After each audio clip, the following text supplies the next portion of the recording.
Olá, estamos iniciando mais um Yajus Talk, o seu bate-papo sobre direito e inteligência artificial. No episódio de hoje, está conosco o professor Marcelo Pazetti. Ele é mestre em Direito pela PUC-RS, na área de concentração em Fundamentos Constitucionais do Direito Público e do Direito Privado, é advogado atuante e autor do livro Inteligência Artificial aplicada ao Direito Tributário, um novo modelo na construção de uma justiça fiscal, editado pela editora Lumen Iuris. Eu já convido a todos que estão acompanhando para conhecer o livro do professor Marcelo, que, por coincidência, está aqui comigo. Também está comigo o professor Lucas Carini. Olá, Lucas, tudo bem? Olá, professor Fausto, tudo bem? Professor Marcelo, é uma honra recebê-lo aqui no nosso podcast, poder tratar pela primeira vez aqui já estamos na terceira temporada, né? Tratar pela primeira vez essa questão de direito e inteligência artificial. E direito tributário, Lucas. E direito tributário, né?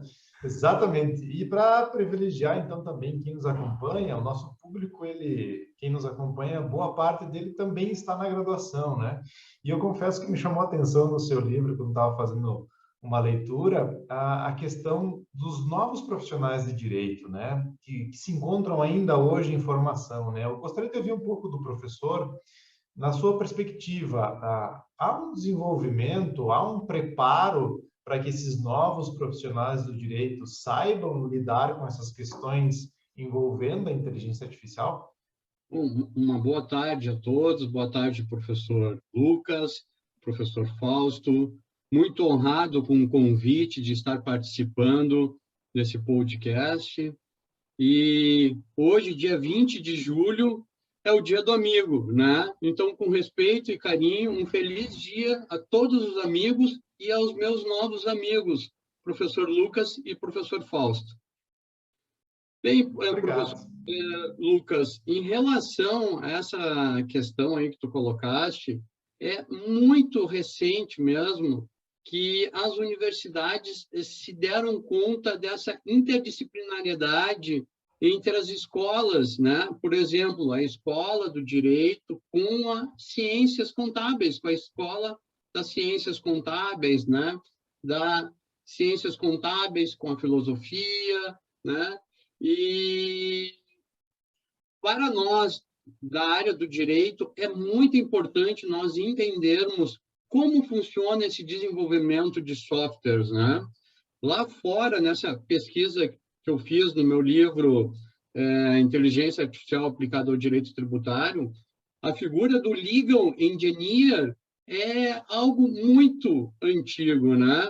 O advogado engenheiro de dados poderia dizer que já desde a década de 70 já existe essa pesquisa lá relacionando o direito com a ciência de dados, né?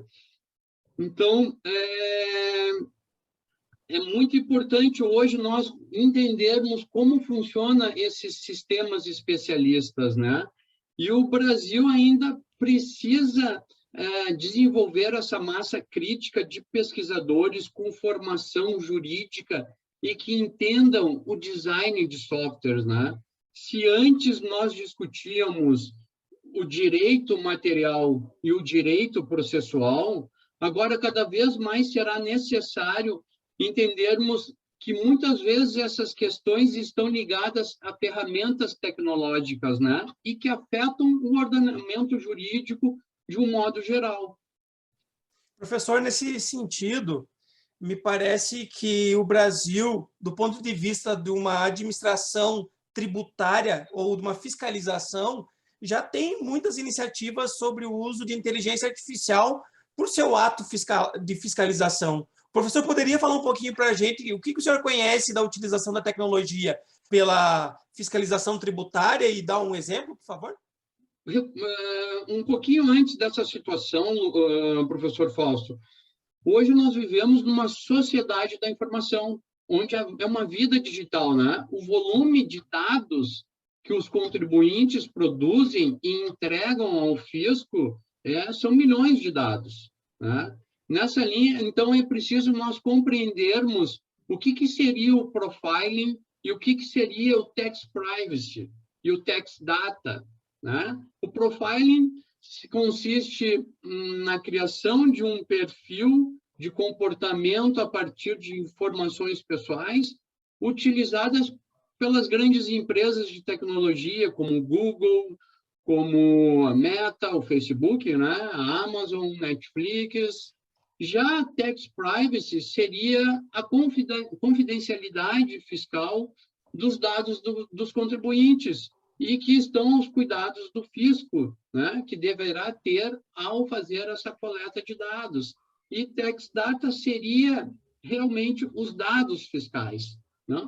Então, essas questões, essas premissas, hoje, para mim, são básicas quando a gente lida com disciplinas relacionadas ao direito tributário, né? Quando a gente lida, essas questões hoje são essenciais que sejam tratadas na graduação de direito.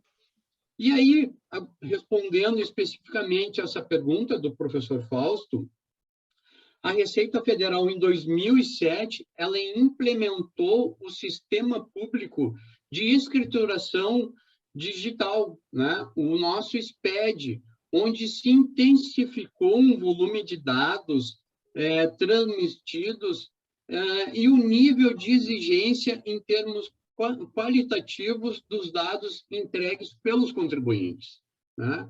A partir dessa prestação de informações, o fisco passou a ter informações de todos os tipos em relação aos contribuintes, né? E, inclusive, aquelas informações de terceiros que são prestadas pelos contribuintes, que são transmitidas à administração pública, né? Então, é importante que a gente entenda que o SPED é um sistema especialista, né? Conhecido como SPED Systems, que é um dos braços da inteligência artificial, é uma das linhas de pesquisa de inteligência artificial, e a sua importância para compreendermos a conformidade desses sistemas com a legislação e os regulamentos quando são construídos por sistemas especialistas, né? Que são feitos por engenheiros de produtos e por projetistas que muitas vezes não têm um conhecimento dessa parte específica da legislação. E aí a figura do cientista jurídico é importante para estar aliado na construção desse tipo de ferramenta. Muito bem. Professor, eu ia fazer uma pergunta, né, diante do novo paradigma tecnológico, né? Mas aí o professor traz a informação de que desde 2007, isso eu confesso que me chamou bastante atenção, né? A Receita Federal, ela já tem um sistema especialista que faz esse tratamento de dados, né?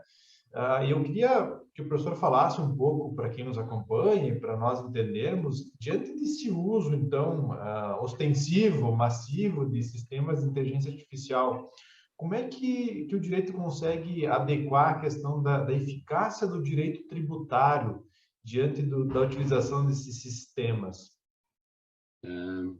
Importante pergunta, professor Lucas, porque em matéria tributária, né, nós estamos lidando no cumprimento de obrigações tributárias, né? Que nós podemos dividir em obrigações principais, pagamento do tributo, e obrigações acessórias, que são deveres, colaboração de informações perante o fisco, né? Então, a legislação tributária, ela impõe ao contribuinte a obrigação de fornecer uma série de informações relativas a ele próprio, aos seus parceiros comerciais, aos negócios jurídicos por eles praticados, com o intuito de permitir que haja uma apuração e fiscalização dos tributos pelo fisco, né? E aí o tax compliance, né, o compliance tributário, possui esse objetivo de realizar um planejamento de retornos de informação sob pena de produzir perante o fisco uma lista de discrepâncias e quais devem ser analisadas e avaliadas criticamente para identificar as causas raiz de eventual não conformidade no tocante ao escopo tributário. E aí, ingressando essa parte em relação à tecnologia, o papel da inteligência artificial é como um software que vai poder adaptar essa entrada de diferentes conteúdos e fazer os julgamentos necessários para estar em conformidade com a legislação tributária, né?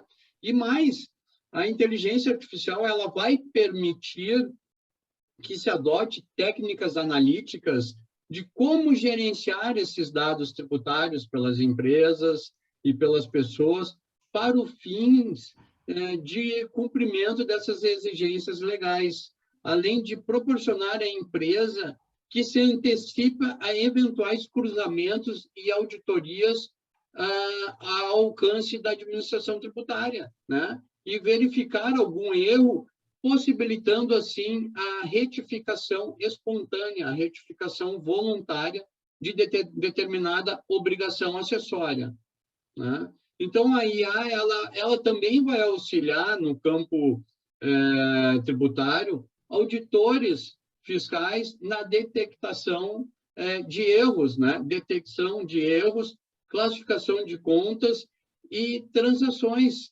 quais avaliações de riscos da auditoria fiscal e a proposição de estratégias fiscais favoráveis na estrutura global, nessa complexidade, nessa teia de leis que é o nosso sistema tributário brasileiro.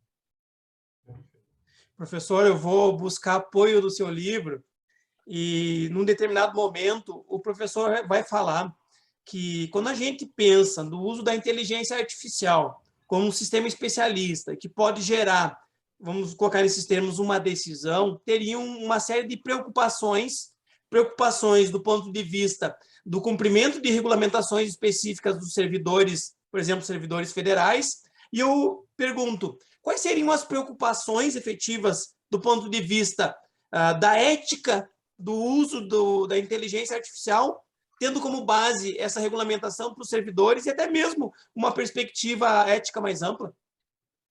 Essa questão aí é deveras importante também, professor Fausto, e me parece que hoje a grande preocupação no direito tributário seria o direito à privacidade e à proteção de dados pessoais, pois hoje é uma categoria de direitos fundamentais, né?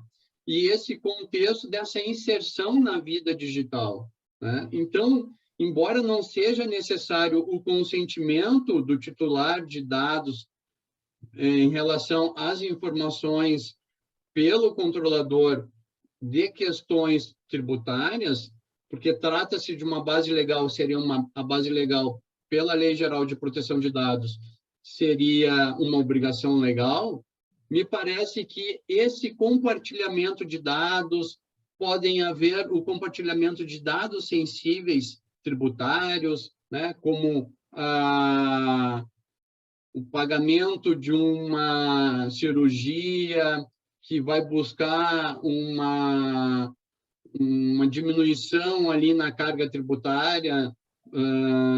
Me parece que deve haver esse cuidado nessas informações que são coletadas e transmitidas ao fisco. Então, essas questões de privacidade e proteção de dados me parece muito importante e é uma série de medidas e adequações que deve haver, as empresas devem prestar essa atenção no compliance digital e no compliance tributário, como uma forma de garantir uma plena aderência à LGPD e exigindo que haja essa adequação dos processos e uma governança corporativa das empresas a esses procedimentos necessários para a transmissão de dados sensíveis em relação a questões tributárias.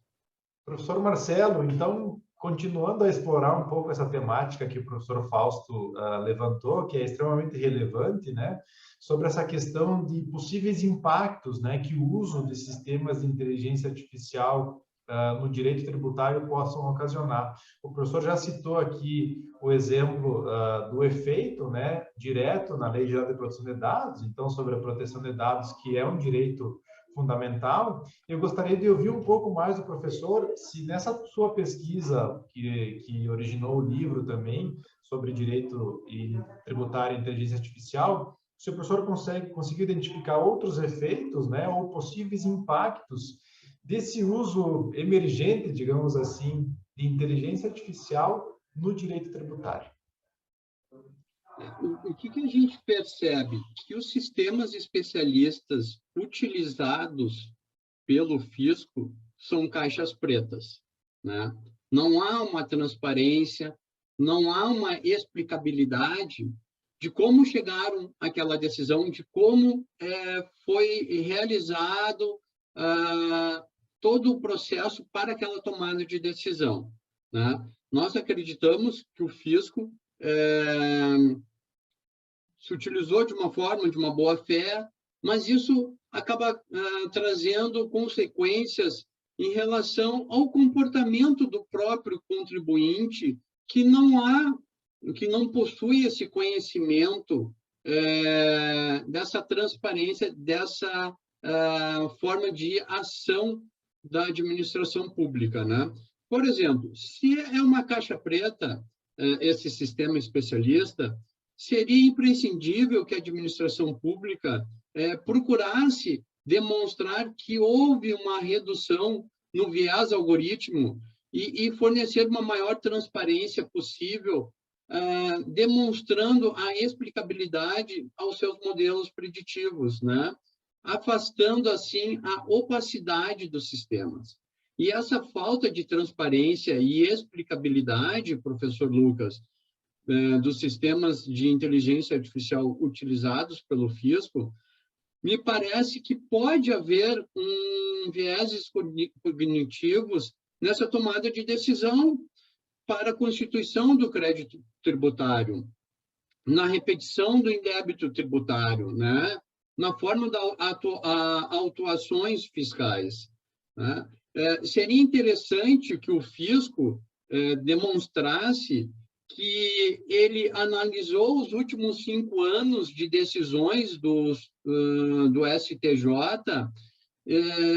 onde foram julgados a constituição do crédito tributário pela decadência e demonstrar, olha, nós treinamos a máquina aqui e os créditos que foram declarados que operou a decadência, seria importante que a Fazenda mostrasse como é feito esse treinamento e como ela chegou a esses resultados, né? Então, nada dessas informações a administração pública traz, e isso aí, com certeza, iria trazer um sentimento de confiança no próprio contribuinte, né? Então, dessa forma, me parece que a Receita deveria demonstrar como são alimentados esses dados nos sistemas que ela utiliza, né? Então, dependendo muito da sensibilidade de cada caso, pode ser necessário entender por que aquele algoritmo chegou a determinada situação, né? E isso seria a explicabilidade, né? Um dos princípios éticos da inteligência artificial. E aí nós voltamos a nossa carta maior, né? A Constituição Federal, no artigo 37, onde diz que a administração pública vai atuar de acordo com a moralidade, né? A moralidade administrativa, e eu faço uma pesquisa sobre a moralidade tributária, na minha pesquisa relacionando aos sistemas especialistas. Não, isso, e a tua análise ela é perfeita, professor Marcelo, porque casa exatamente com o que diz a própria Lei Geral de Proteção de Dados, né? Que se aplica também para o poder público, né? Que é informar claramente quais que foram as informações utilizadas e quais que foram os procedimentos para se chegar àquela decisão automatizada, né? Então, me parece que dentro em breve isso vai ter que ser explicado, né? De como que essas decisões são tomadas, né? Como que chega ao valor de restituição? Tem restituição? Não tem? Então, dentro em breve, acredito que essas explicações elas vão começar a ser cobradas, né, pela população também. E me parece também, professor Lucas, que hoje o Brasil está desenvolvendo uma legislação para regular a inteligência artificial, e essa regulamentação não pode ser apenas para empresas privadas terem os seus códigos abertos, né? Nós precisamos também essa paridade com a administração pública que demonstre também como ela constituiu aquele código, quais foram os motivos, quais são as linhas de desenvolvimento, né? Qual é a ética que está por trás daquele design, daquela inteligência artificial. Excelente. Professor Marcelo, nós estamos aí encaminhando para encerrarmos esse episódio, e eu queria que o professor pudesse deixar uma mensagem para quem nos acompanha e que é interessado sobre essa temática do direito, inteligência artificial e, no seu caso, o direito tributário, especialmente aqui fazendo referência novamente ao seu livro, que é um dos livros inovadores que acaba explorando essa temática. Bom, se alguém tiver interesse em adquirir esse livro, me parece que a Lumen Iuris ainda tem alguns exemplares dessa primeira edição. A Amazon também tem alguns exemplares ainda. E, brevemente, eu vou estar lançando essa edição em formato digital. Acredito que daqui 1 mês, 2 meses, no máximo, ele está finalizado, né? E o importante é entender que hoje nós precisamos ter essa interdisciplinariedade entre o direito e a tecnologia, né? Entendermos que o motor da economia, o motor do governo são dados. A nossa vida é direcionada através de dados. Então, nós precisamos entender aonde que esses dados são coletados, se há uma discriminação nessa aplicação de dados, e colocarmos sempre o ser humano no centro dessas decisões, para que não haja nenhuma opressão, né? Que não haja nenhum prejuízo aos direitos fundamentais. Eu acho que esse é o mais importante. Eu acho que nós, como pesquisadores de inteligência artificial, entendermos que o homem é o centro de toda a tecnologia, que é voltada para ele, e que nós precisamos respeitar, sim, essas diferenças de etnias, de povos que ocorreram opressões. Então, nós precisamos desenvolver uma tecnologia que respeite o homem, colocando ele no centro. Me parece que seria isso, professor Fausto. Né? A inteligência artificial nada mais é do que uma ferramenta que vai reproduzir o comportamento humano, né? A racionalidade humana, e que não é uma ferramenta que vai solucionar todos os nossos problemas, né? Isso aí compete a nós decidirmos quais as políticas que nós queremos que aquela inteligência artificial, que será uma ferramenta que vai nos auxiliar nas nossas questões do dia a dia. Perfeito. Professor Marcelo, agradecemos novamente a sua participação nesse programa. E para aqueles que têm interesse sobre mais conteúdo relacionado a direito e inteligência artificial, recomendamos que nos procure no Instagram, no Spotify e também no YouTube, lá onde todos os episódios do Iajust Talk estão disponíveis. Assim, espero encontrar todos no próximo Iajust Talk. Até mais!